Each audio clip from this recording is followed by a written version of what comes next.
नमस्कार, मैं हूं प्रतिमा मिश्रा। दिन की हर बड़ी खबर के साथ आइए शुरू करते हैं भारत की बात। शुरुआत उन खबरों से जिन पर विस्तार से आज होने वाली है चर्चा।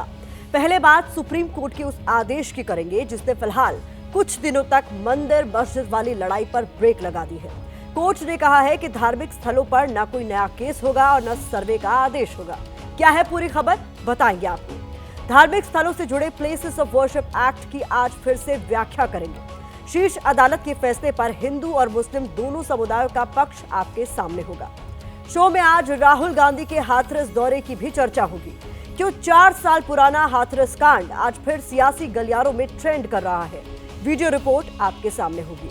और हर दिन की तरह रात 8:30 बजे दिखाएंगे स्पेशल रिपोर्ट, जिसमें सभापति पर जारी शीत युद्ध की बात हम करने वाले हैं। सबसे पहले बात मंदिर मस्जिद की लड़ाई पर सुप्रीम कोर्ट के अहम आदेश की करते हैं। इस आदेश से उन लोगों को जवाब मिला है जो शहर शहर मस्जिदों में मंदिरों की तलाश कर रहे थे। सुप्रीम कोर्ट के इस आदेश के केंद्र में प्लेसेस ऑफ वर्शिप एक्ट है। आज के अपने आदेश में शीर्ष अदालत ने 3 बड़ी बातें कही हैं। पहली, जब तक केस सुप्रीम कोर्ट के पास है तब तक देश में कहीं भी मस्जिद में मंदिर होने के दावों की ना तो सुनवाई होगी और ना ही निचली अदालतें कोई मुकदमा दर्ज करेगी। कोई अदालत सर्वे का आदेश भी नहीं देगी। दूसरी बड़ी बात, भोजशाला, ज्ञानवापी और संभल जैसे मामलों की सुनवाई जारी रह सकती है, लेकिन उन पर फिलहाल अंतिम फैसला नहीं दिया जा सकता। तीसरी बड़ी बात, इस केस में अभी केंद्र सरकार ने जवाब नहीं दिया है। ऐसे में केंद्र 4 हफ्तों में अपना पक्ष रखे, उसके बाद सभी पक्ष अगले 4 हफ्तों में उस पर जवाब दाखिल करें। कोर्ट ने कहा है कि वो चाहते हैं कि सबसे पहले केंद्र इस पर अपना पक्ष रखे। सुप्रीम कोर्ट के आदेश को अगर आसान भाषा में समझे तो प्लेसेस ऑफ वर्शिप एक्ट से जुड़े केस की सुनवाई अगले 4 हफ्तों के लिए टाल दी गई है। CJI Sanjeev Khanna, justice PV Sanjay Kumar और जस्टिस केवी विश्वनाथन की बेंच ने निचली अदालतों को साफ साफ शब्दों में निर्देश दे दिया है कि सुप्रीम कोर्ट में सुनवाई के दौरान सिविल कोर्ट उसके साथ रेस नहीं लगा सकते। उचित यही होगा कि बाकी सभी अदालतें अभी अपने हाथ रोक लें। इधर कोर्ट ने ये बातें कही, उधर सियासी गलियारों में फैसले के पक्ष और विपक्ष में बयानबाजी शुरू हो गई।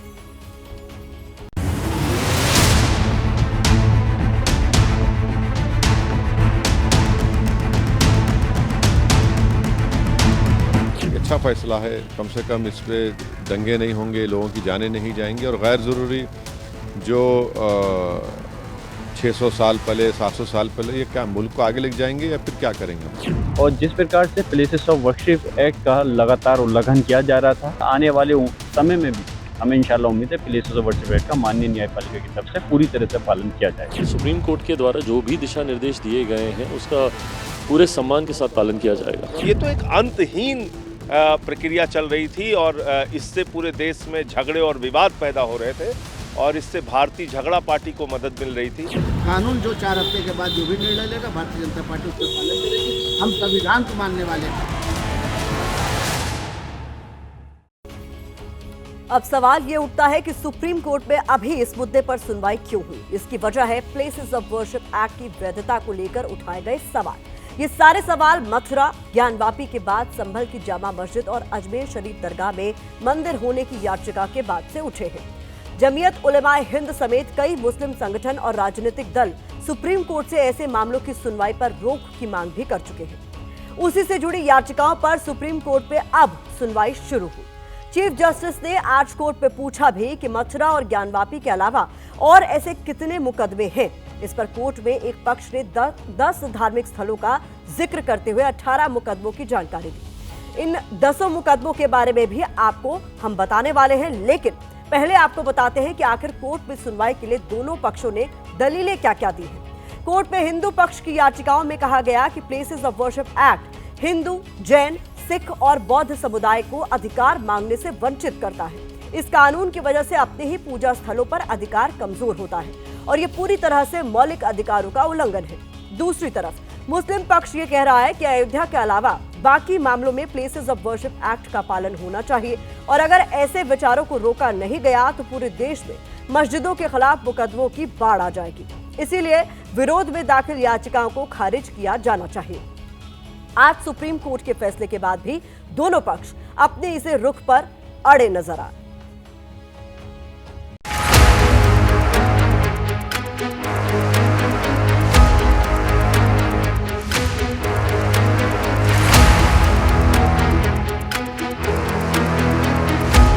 उन्होंने एक आज आदेश पारित किया कि नए सूट रजिस्टर नहीं किए जाएंगे जहां प्लेसेज ऑफ वर्शिप एक्ट का मामला इन्वॉल्व होता है। 4 हफ्ते का सुप्रीम कोर्ट ने मतलब टाइम दे दिया है। 1991 एक्ट है, उसके बारे में मतलब उसका क्या नजरिया है वो बताएं। ऑफ वर्शिप एक्ट में कोर्ट का दरवाजा बंद किया, लेकिन पैरेलल में कोई हमें वो प्लेस ऑफ वर्शिप ट्रिब्यूनल या प्लेस ऑफ वर्शिप बोर्ड नहीं दिया है। अल्लाह ताला पूरे देश का मामला एक जगह ही अब सुनवाई हेतु निहित कर दिया गया है, तो वहाँ से फाइनल कोई भी आउटकम नहीं आया तो निचली अदालतें किसी भी प्रकार से जो पेंडिंग सूट है उनमें कोई इफेक्टिव ऑर्डर पास नहीं करेंगे और नए सूट को एंटरटेन नहीं किया जाएगा। सुप्रीम कोर्ट के इस महत्वपूर्ण फैसले का स्वागत करता हूं, वेलकम करता हूं। बेहतरीन फैसला है और इस फैसले को से मुल्क का माहौल बेहतर होगा। देखिए, सुप्रीम कोर्ट की रवैया जिस प्रकार से हिंदुओं के साथ दिखाई दे रही है, कहीं ना कहीं से नाइंसाफी की बू आ रही है। ये बहुत महत्वपूर्ण दिशा निर्देश है। ये 2 साल पहले हो जाना चाहिए था। हमारे मुल्क में अमन व अमान ख़राब करना चाहते हैं, उनको ये एक सुप्रीम कोर्ट का ये एक बहुत बड़ा सबक मिला है जो माननीय सर्वोच्च न्यायालय ने दिया है।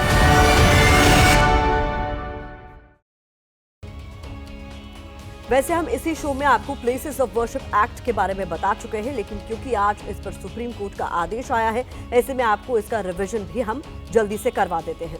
देश के पूजा स्थलों की सुरक्षा के लिए 1991 में एक कानून बनाया गया, उसी का नाम है प्लेसेस ऑफ वर्शिप एक्ट। यह कानून सभी धर्मों के बीच टकराव को टालने के लिए बनाया गया था। कानून के मुताबिक 15 अगस्त 1947 तक जो धर्मस्थल जिस रूप में था वो आगे भी उसी रूप में माना जाएगा, उसकी स्थिति में बदलाव नहीं होगा। अगर ऐसा हुआ तो गैर कानूनी उसे माना जाएगा और इस तरह के विवाद पर अदालत में केस चलाया नहीं जा सकता। हालांकि अयोध्या विवाद को इस कानून से अलग रखा गया था। ऐसे में मुस्लिम पक्ष बार बार हिंदू पक्ष को लेकर सरकार को यह बताने का प्रयास करते हैं कि देश में प्लेसेस ऑफ वर्शिप एक्ट भी है, आखिर उस नियम का पालन क्यों नहीं हो रहा है। सवाल ये भी उठाए जाते रहे हैं कि क्या अब प्लेसेस ऑफ वर्शिप एक्ट की कोई भी अहमियत नहीं रह गई। पिछले 4 सालों में इसी से जुड़े 10 मामले अब तक सामने आ चुके हैं, जिसमें कुतुब मीनार, मथुरा की ईदगाह मस्जिद, अजमेर शरीफ, अटाला, संभल और ज्ञानवापी जैसे धार्मिक स्थलों के विवाद शामिल हैं। मौजूदा समय में चल रही याचिकाओं के पीछे 2022 में तत्कालीन सीजीआई के एक फैसले को भी कोट किया जा रहा है, जिसमें उन्होंने ज्ञानवापी पर सुनवाई के दौरान कहा था कि पूजा स्थल के धार्मिक चरित्र का पता लगाना वर्जित नहीं है और ये प्लेसेस ऑफ वर्शिप एक्ट का उल्लंघन नहीं माना जा सकता। फिलहाल तो यही है कि सुप्रीम कोर्ट के आदेश से प्लेसेस ऑफ वर्शिप एक्ट को लेकर उठा तूफान कुछ वक्त तक के लिए थम गया है। आगे ये जोर पकड़ेगा या नहीं, सब शीर्ष अदालत के रुख से आगे जाकर तय होगा। शो में अब बात यूपी के हाथरस कांड की करते हैं, जो 4 साल बाद राहुल गांधी के दौरे से फिर से चर्चा में।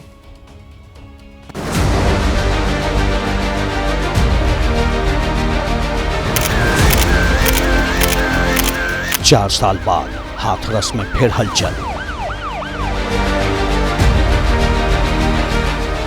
राजनीति के केंद्र में हाथरस की चर्चा। बुलगढ़ी गांव में दौड़े मीडिया के कैमरे। मुख्य द्वार बंद कर लीजिए, और भी रास्ते हैं, वहां से कोशिश करेंगे। एबीपी न्यूज ने देश को दिखाया था सच। एबीपी न्यूज की ताकत है ये, और ये वो हर दर्शक जानता है जो एबीपी न्यूज को देखता आया है। ग्राउंड जीरो पर मौजूद थी प्रतिमा मिश्रा। हर खबर, हर छिपे पहलू को सामने रखा। पीड़ित परिवार की पुरजोर आवाज उठाई। प्रतिमा के सवालों से प्रशासन, पुलिस घबराई। एबीपी न्यूज सवाल पूछता रहेगा, डीएम पर कार्रवाई कब, दोषी पुलिस वालियों पर कार्रवाई कब। आज फिर प्रतिमा के साथ हाथरस की बात। तस्वीरों में बस यही अच्छी बात होती है कि वो खुद के भीतर सिमटी किसी भी घटना या कहानी को भूलने नहीं देती। चंद लम्हों में आपको वहीं ले जाकर खड़ा कर देती है जहां से उनकी शुरुआत होती है। आज मैं कुछ ऐसा ही महसूस कर रही हूँ, क्योंकि मैं इस पूरी घटना की साक्षी रही हूँ। मैंने हाथरस के एक एक पल, एक एक खबर को अपने कैमरे में रिकॉर्ड किया है। हाथरस में दलित युवती के साथ हुई दरिंदगी और पीड़ित परिवार के हक की आवाज को देश के सामने उठाया है, तो प्रशासन और पुलिस की कार्यशैली को लेकर सवाल भी पूछे हैं। इस कहानी को आगे विस्तार देंगे। पहले बात आज कांग्रेस सांसद और नेता प्रतिपक्ष राहुल गांधी के हाथरस दौरे की कर लेते हैं। राहुल गांधी आज अचानक हाथरस के बुलगढ़ी गांव पहुंच गए। ये वही गांव है जहां दलित युवती के साथ जघन्य अपराध हुआ था। प्रशासन पर आनन फानन में उस दलित युवती के शव को जलाने के आरोप लगे। राहुल गांधी आज सुबह करीब 6 से 7 बजे के बीच अपने आवास से निकले। तब तक ये साफ नहीं था कि वो कहां जा रहे हैं, लेकिन कुछ ही देर में ये कंफर्म हो गया कि उनका काफिला हाथरस के लिए निकला। राहुल के काफिले के साथ साथ मीडिया के कैमरे भी गांव में पहुंच गए।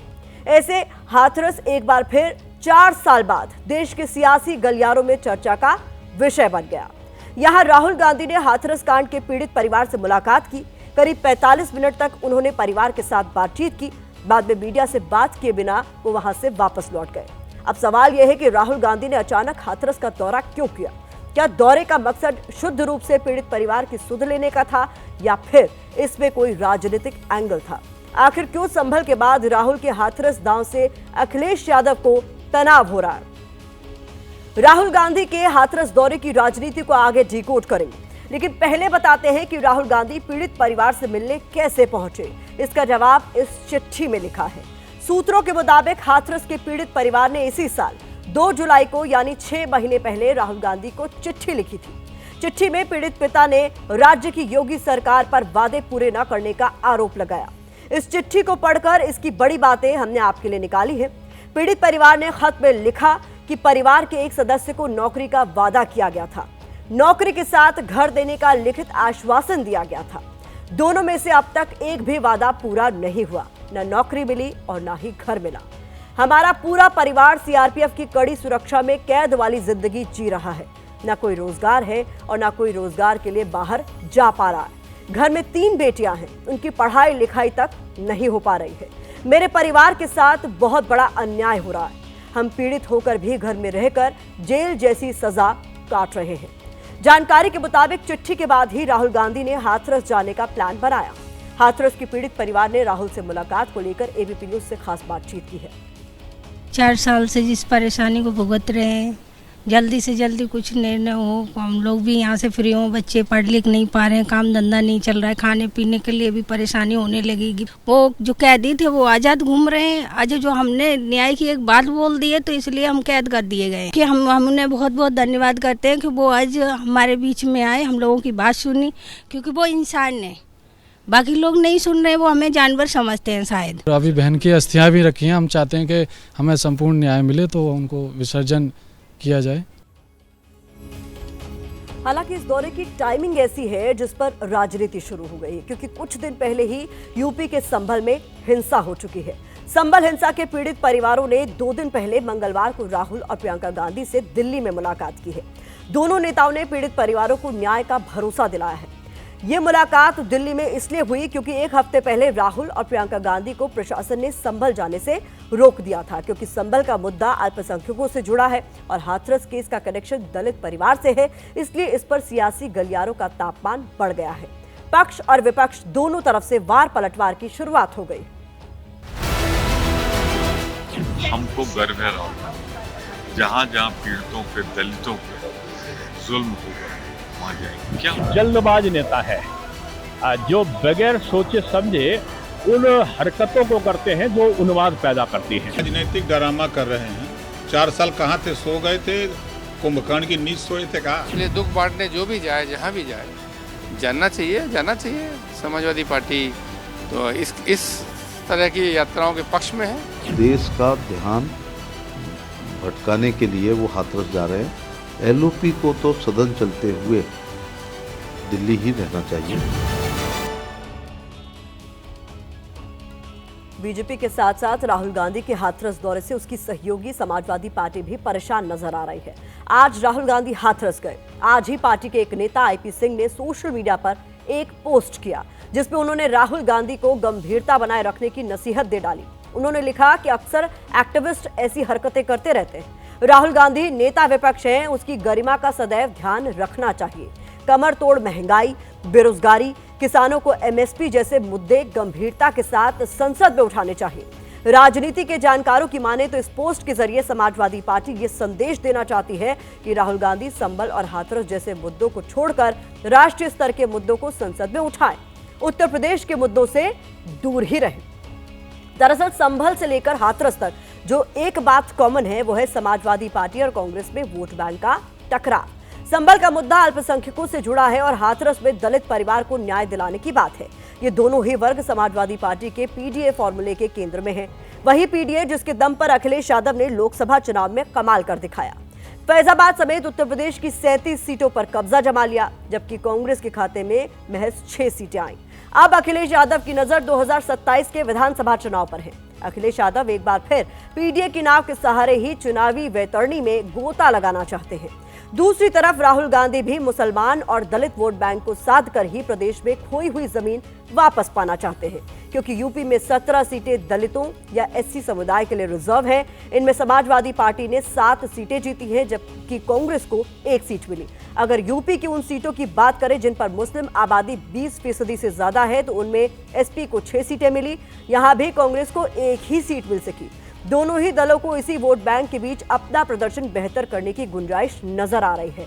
यही वजह है कि राहुल गांधी मुस्लिम और दलित वोट बैंक के बीच पैठ बनाकर 2027 में बेहतर प्रदर्शन की बिसात बिछा रहे हैं। कांग्रेस 18 दिसंबर को यूपी विधानसभा का घेराव भी करने जा रही, तो भले ही चुनावी मंशा से ही सही, एक बार फिर से हाथरस के उस पीड़ित परिवार की चर्चा तो शुरू हुई, वरना जब ऐसी घटना होती है तो कुछ दिन उस पर शोर उठता है, फिर सब कुछ सामान्य हो जाता है, जैसे कुछ हुआ ही नहीं था।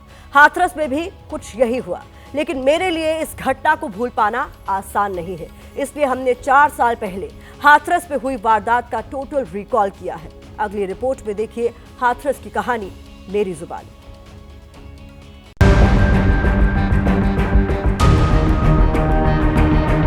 हाथरस में उस दिन भी आज जैसी हलचल थी।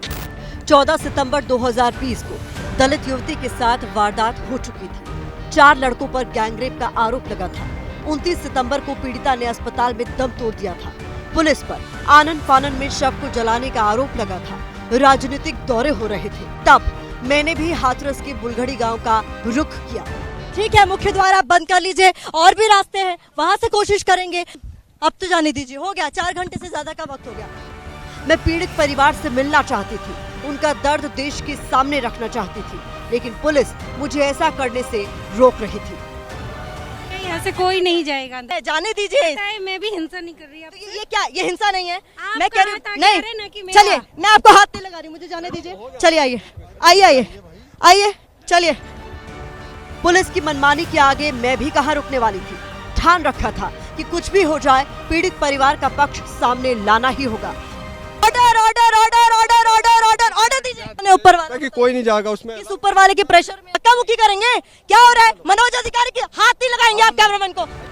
पुलिस पीछे नहीं हटी तो मैं भी धरना देकर बैठ गई। शांतिपूर्ण तरीके से हम बैठ गए धरने पर, क्योंकि हमारी सिर्फ एक मांग है, मुझे अंदर जाने दिया जाए, पीड़ित परिवार से मिलने दिया जाए, उसका दर्द बांटने दिया जाए, वो जो कहना चाहते हैं उसे कहने दिया जाए। मेरे हौसले के आगे पुलिस पस्त पड़ने लगी तो मुझे वैन में बिठाने की कोशिश होने लगी। क्या हो रहा है ये? क्या कर रहे हैं आप लोग ये? What is happening? हाथ नहीं लगाएंगे आप, कैमरा बंद नहीं होगा। एक पत्रकार के तौर पर पूरी जिम्मेदारी के साथ मामले की संवेदनशीलता को समझते हुए मैंने वो सब किया जो पत्रकारिता के धर्म ने सिखाया था। 900 मीटर की दूरी है जिसे तय करने नहीं दे रही है हाथरस की ये पुलिस। किलेबंदी कर दी इस पूरे इलाके की। हालात देखिए, अंदर ऐसा क्या है जो छुपाया जा रहा है? पर पीड़ित परिवार ऐसा क्या बता देगा जिससे आपकी कुर्सी को खतरा हो जाएगा? किस बात का डर है आपको? बाद में ये मामला SIT CBI जांच से होते हुए कोर्ट में चलता रहा। लगभग 2.5 साल बाद 2 मार्च 2023 को कोर्ट ने फैसला सुनाया। 3 आरोपियों को इस मामले में बरी कर दिया, जबकि चौथे आरोपी संदीप को SC/ST एक्ट के तहत आजीवन कारावास और जुर्माने की सजा सुनाई गई। हालांकि बलात्कार और हत्या के लिए उसे दोषी नहीं पाया गया। अंग्रेजी की एक कहावत है, justice delayed is justice denied. पीड़ित परिवार कुछ ऐसा ही महसूस कर रहा है। उम्मीद है कि राहुल गांधी के दौरे के बाद हाथरस के पीड़ित परिवार को इंसाफ की आस जगेगी। 4 साल से जो परिवार इंसाफ के लिए सरकारी तंत्र की तरफ टकटकी लगाकर बैठा है, उसकी नींद खुलेगी। शायद तब जाकर ही हमारी कोशिशें अपने अंजाम तक पहुंच सकेगी। माननीय सभासदों, माननीय सभापति जी, मुझे दुख के साथ कहना पड़ता है, चेयर को क्रिटिसाइज किया। ये बहुत ही आपत्तिजनक आपत्तिजनक है, दिस इज ऑब्जेक्शनेबल, ये कंडेमनेबल है, ये निंदनीय है। जो भी महत्वपूर्ण विषय उठाए जाते हैं उन पर चेयरमैन प्लान्ड तरीके से संवाद, बहस, वाद विवाद नहीं होने देते और फिर आप चेयरमैन के खिलाफ तो नोटिस देते हो, ऐसा चेयरमैन मिलना मुश्किल है। एक किसान पुत्र, एक जाट कभी झुकता नहीं, वो कभी नहीं झुकेगा और जाट का सम्मान सदैव हिंदुस्तान में बरकरार और अडिग रहेगा।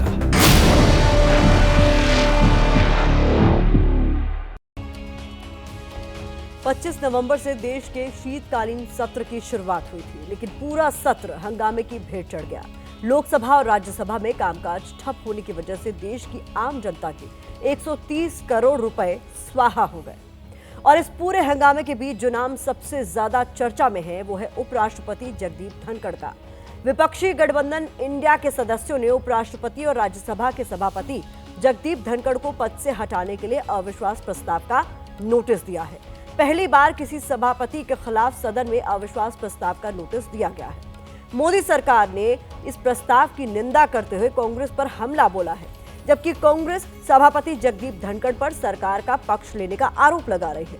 कांग्रेस का आरोप है कि विपक्ष को बोलने नहीं दिया जाता, लेकिन आज हम आपको सिर्फ संसद में बचे इस पूरे संग्राम को नहीं समझाएंगे, बल्कि सभापति जगदीप धनखड़ की पूरी कहानी भी दिखाएंगे। To leave the house immediately. What are you doing? To leave the house immediately. What are you doing? एक चेहरा जो सदन में अपने सख्त रवैये के लिए पहचाना जाता है। Next time I'll show you the door. How dare you shout at the chair? Next time I'll show you the door. How dare you shout at the chair? एक नाम जिसके साथ उनके कड़क मिजाज और सांसदों के साथ बेहद तीखे संवाद की कई कहानियां जुड़ी हुई हैं। Sanjay Singh, your conduct, no, take your seat, take your seat, take your seat. वो नाम है जगदीप धनखड़ का।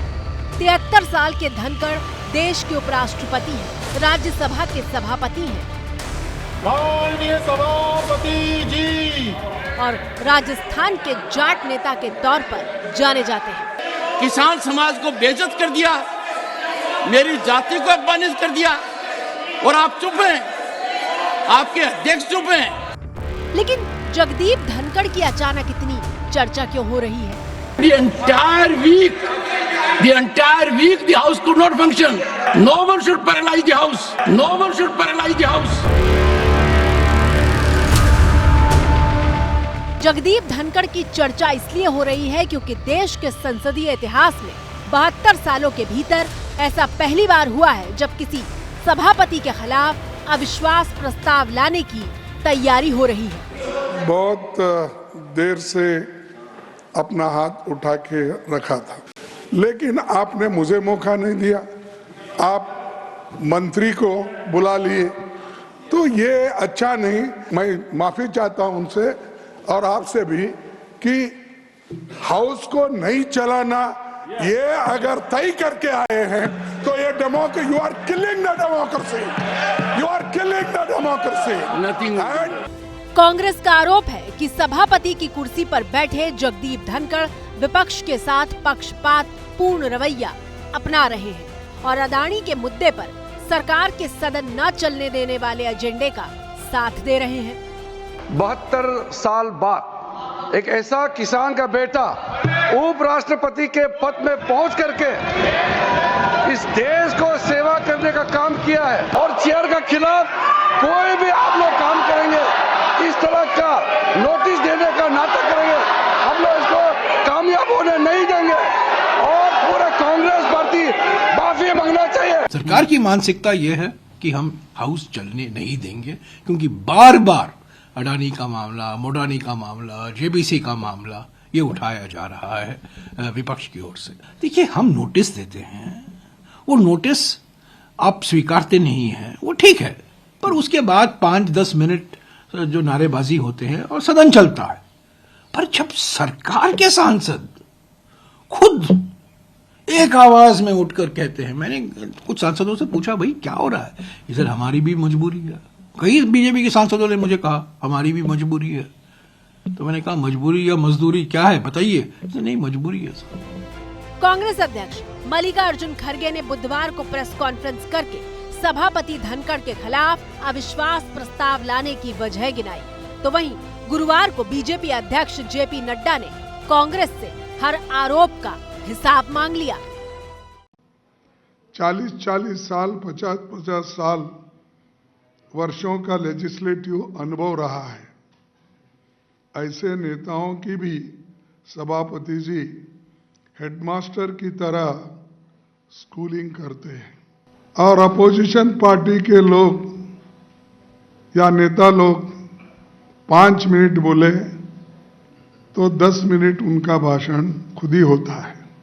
जो इन्होंने कल प्रेस कॉन्फ्रेंस किया वो इस बात को भी बताता है कि मूल मुद्दे से देश को भटकाने का प्रयास है। जो मैंने कल भी कहा था, देश जानना चाहता है कि इस हाउस की वरिष्ठतम नेता कांग्रेस पार्टी की, उनका क्या संबंध है, सोनिया जी का क्या संबंध है सोरोस से।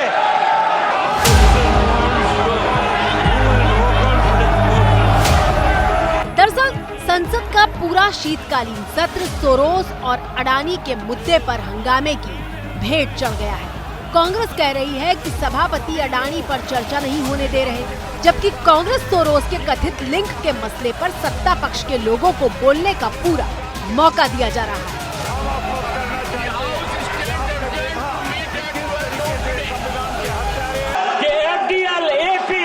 जो कश्मीर को अलग देश मानता है, उसके साथ राजीव गांधी फाउंडेशन पे सोनिया गांधी के साथ क्या संबंध है, जिसको सोरोस फंड करता है? सोनिया और सोरोस का रिश्ता क्या है? अडानी पे डिस्कशन नहीं चाहते हैं। वो अडानी से डिस्ट्रैक्ट कराना चाहते हैं और डिस्ट्रैक्शंस करते रहते हैं। आप जानते हो, मैं भी जानता हूँ, एंड में हम छोड़ेंगे नहीं। आरोप लगाते जाएंगे। हमने कहा देखिए, हाउस चलना चाहिए, ठीक है, और हम जो भी आरोप लगाए मेरे ऊपर लगाते जाइए, लगाते जाओ, कोई फर्क नहीं पड़ता, हम हाउस को चलाएंगे। संसदीय कार्य मंत्री किरेन रिजिजू ने बुधवार को ही सदन में खड़े होकर कह दिया था कि वो विपक्ष की अविश्वास प्रस्ताव वाली साजिश को बिल्कुल कामयाब नहीं होने देंगे। उन्होंने जगदीप धनखड़ का समर्थन करते हुए कहा था कि जगदीप धनखड़ एक किसान परिवार से आते हैं, वो किसान के बेटे हैं और हर एक मंच पर वो किसानों के हक की आवाज बुलंद करते रहे हैं। हमारा आदरणीय जगदीप धनखड़ जी एक ऐसा नेता है जो इस पद में रहकर के भी और इस पद के बाहर भी हमेशा किसानों के लिए बात किया है, गरीब तबकों के लिए बात किया है।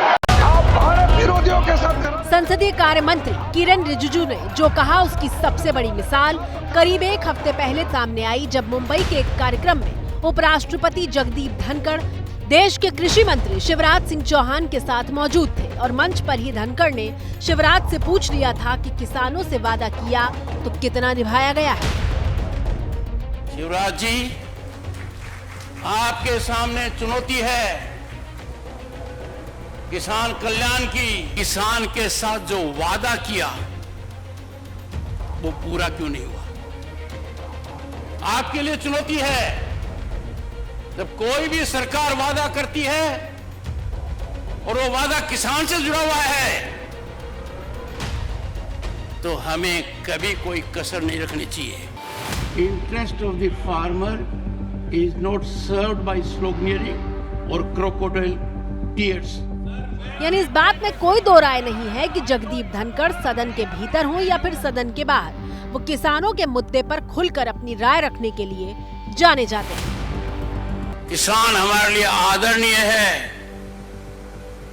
प्रातः स्मरणीय है, सदैव वंदनीय है। मैं खुद कृषक पुत्र हूं, मैं जानता हूं किसान क्या कुछ नहीं झेलता है।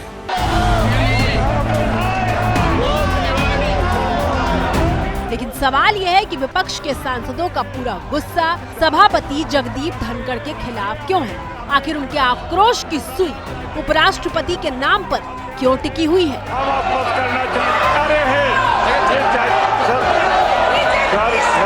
सभापति की विनम्रता से निवेदन करता हूं। दरअसल विपक्षी सांसदों का सभापति जगदीप धनखड़ के खिलाफ आक्रोश कोई नया नहीं है। उपराष्ट्रपति बनने के बाद से सदन के भीतर ऐसे कई मौके आए जब विपक्षी सांसदों और जगदीप धनखड़ के बीच तीखी नोकझोंक हुई। हालांकि ऐसा भी नहीं है कि उपराष्ट्रपति बनने के बाद ही विपक्ष को धनखड़ से दिक्कत हुई है। पश्चिम बंगाल के राज्यपाल रहते हुए धनखड़ और मुख्यमंत्री ममता बनर्जी के बीच हुआ विवाद पूरे देश में सबसे बड़ी सुर्खियां बन चुका है। तो चलिए हम शुरुआत करते हैं विपक्ष और धनखड़ के बीच हुए वाद विवाद के बेहद चर्चित किस्सों के साथ। Interest of the farmer is not served by sloganeering or crocodile tears. किसान is your last priority. पहला किस्सा सबसे पहला और ताजा वाकया पिछले हफ्ते का है, जब विपक्ष किसानों की समस्याओं को दूर करने के लिए फंड बढ़ाने की बात कर रहा था। तब सभापति के मगरमच्छ के आंसू वाली संज्ञा के बाद कुछ पार्टी के विपक्षी सांसद सदन से वॉकआउट कर गए थे।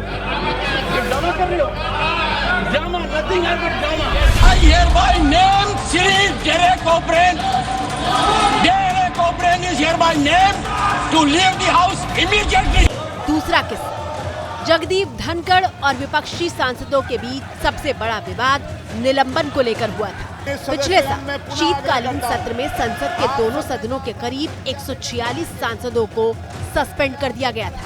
ये पहली बार था जब संसद के सत्र में इतनी बड़ी संख्या में सांसदों का निलंबन किया गया हो। श्री प्रमोद तिवारी,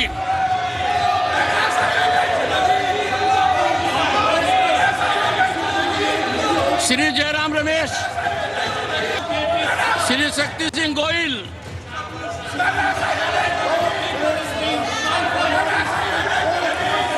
श्री केसी Venugopal, he was there earlier creating absolute chaos in the house.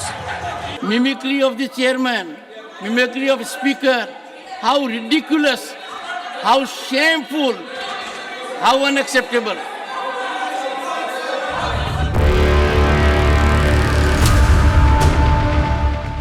तीसरा किस्सा जगदीप धनखड़ की मिमिक्री से जुड़ा है।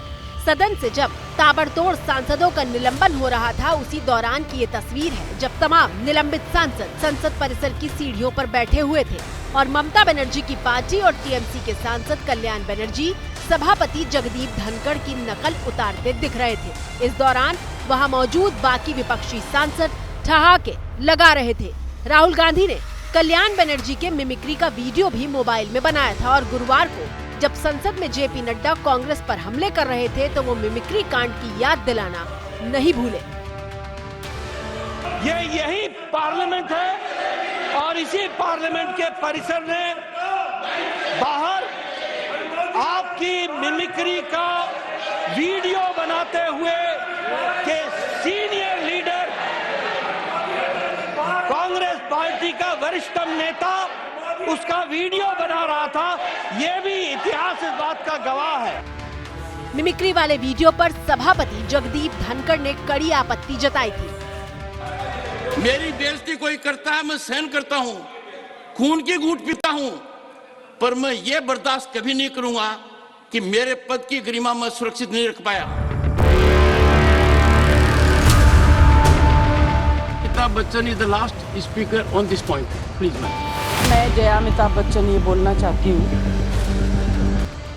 चौथा किस्सा तस्वीरें इसी साल अगस्त महीने की हैं, जब नाम को लेकर जया बच्चन और जगदीप धनखड़ के बीच ऐसी तकरार हुई थी कि देश देखकर हैरान रह गया था।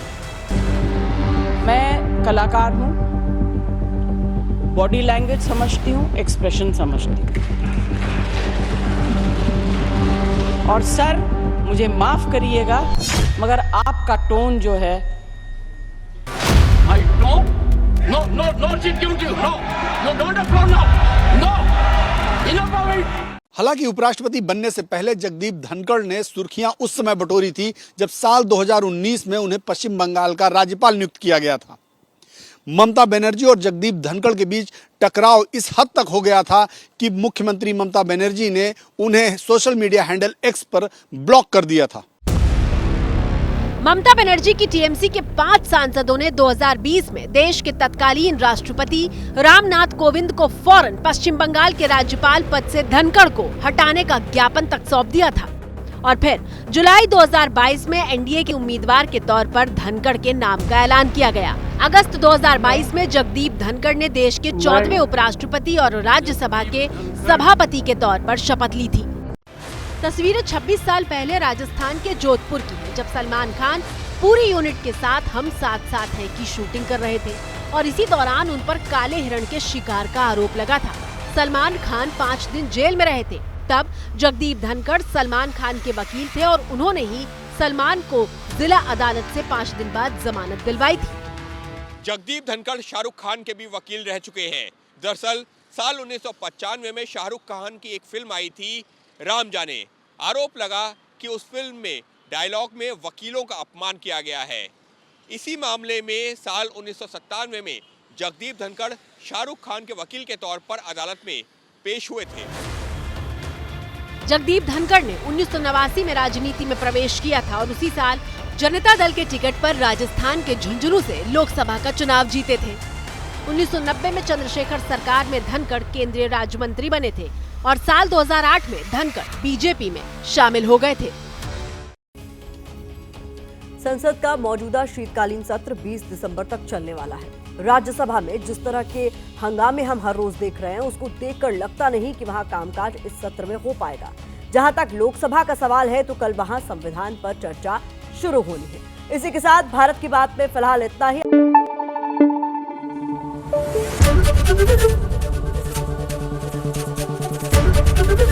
एबीपी न्यूज आपको रखे आगे।